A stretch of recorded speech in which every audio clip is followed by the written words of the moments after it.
નમસ્કાર મિત્રો, સ્વાગત છે બધા મિત્રોનો અમારી યુટ્યુબ ચેનલમાં। હું છું આપનો મિત્ર ભાવિક વઘાસિયા। તો મિત્રો, ખાસ કરીને આ વિડીયોના માધ્યમથી આપણે વાત કરવાની છે પીએમ કિસાન સન્માન નિધિ યોજના અંતર્ગત જે 2000 રૂપિયાનો હપ્તો મળે છે તેમાં એક મોટા ફેરફારની સંભાવનાઓ બાબતે મહત્વપૂર્ણ માહિતી સામે આવી રહી છે। તો તે વિશેની આ વિડીયોમાં વાત કરીશું, તો વિડીયોને છેલ્લે સુધી જોવા વિનંતી।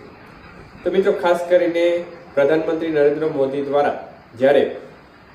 ખેડૂતો માટે આ યોજના શરૂ કરવામાં આવી, એટલે કે જે પીએમ કિસાન સન્માન નિધિ યોજના અંતર્ગત ખેડૂતોના ખાતામાં 2000 રૂપિયાનો હપ્તો નાખવામાં આવે છે અને વર્ષમાં 3 વખત એટલે કે પૂરા વર્ષ દરમિયાન 6000 રૂપિયા પ્રતિ જે ખેડૂત છે, ખાતેદાર ખેડૂત હોય, તેમના ખાતામાં નાખવામાં આવી રહ્યા છે। તો જે નવું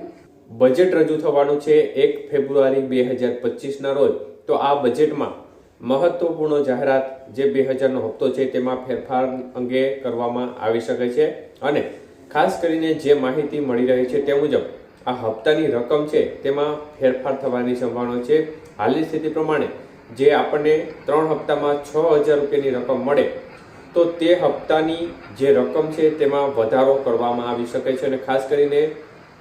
આ હપ્તો છે તે સંભવિત 3000 કે તેનાથી થોડી વધુ રકમ અથવા તો જે 6000 રૂપિયા પ્રતિ વર્ષ આપણને મળી રહ્યા છે તે એના બદલે 10000 રૂપિયા પ્રતિ વર્ષ આપવામાં આવે તે પ્રકારની એક મહત્વપૂર્ણ અપડેટ સામે આવી રહી છે અને ખાસ કરીને 3000 હપ્તાની રકમ છે વધારીને 2000 ને બદલે 3000 પણ કરવામાં આવી શકે છે। તો આ એક માહિતી સૂત્રો દ્વારા મળી રહી છે, પરંતુ ચોક્કસ સ્થિતિનો ખ્યાલ જ્યારે બજેટ રજૂ થશે ત્યારે સામે આવશે, કારણ કે અત્યારે જે માહિતી છે તે અમુક સૂત્રો દ્વારા સામે આવી રહી છે અને ન્યૂઝ મીડિયા ચેનલો દ્વારા પણ આ માહિતી સામે આવી રહી છે। તો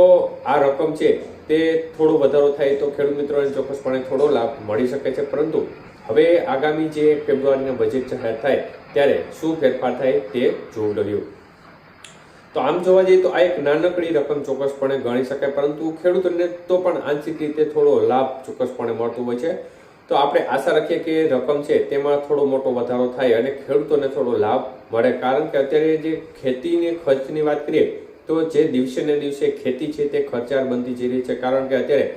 ખાતરના ભાવ છે, દવા, બિયારણ સહિતની વસ્તુઓ મોંઘી છે, પરંતુ બજારની સ્થિતિ એવી છે કે આપણે 7-8 વર્ષ પહેલાની જે સ્થિતિમાં હતા એ સ્થિતિ અત્યારે ઊભા છે, કારણ કે 7-8 વર્ષ પહેલા જે મગફળીના ભાવ જોવા મળતા હતા એ બજાર આ વખતે જોવા મળી છે। કપાસના ભાવમાં પણ એ સ્થિતિ છે, જે 10 વર્ષ પહેલા ભાવ હતા તે ભાવે અત્યારે કપાસ વેચાઈ રહ્યો છે।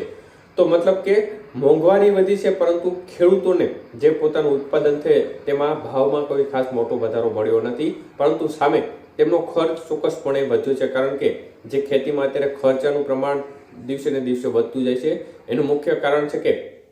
દવા, ખાતર, બિયારણના ભાવ છે તે સતત વધી રહ્યા છે, પરંતુ એની સામે ખેડૂતોની જે ખેત પેદાશ છે તેમાં ખાસ કોઈ ઉછાળો આવતો નથી। એટલે ચોક્કસપણે સરકાર આ બાબતે થોડી વિચારણા કરે અને ચોક્કસપણે ટેકાનો ભાવ પણ એવો આપે જેથી કરીને ખેડૂતોને ક્યાંય પણ રૂપિયા માંગવાની જરૂર પણ ના પડે। આભાર।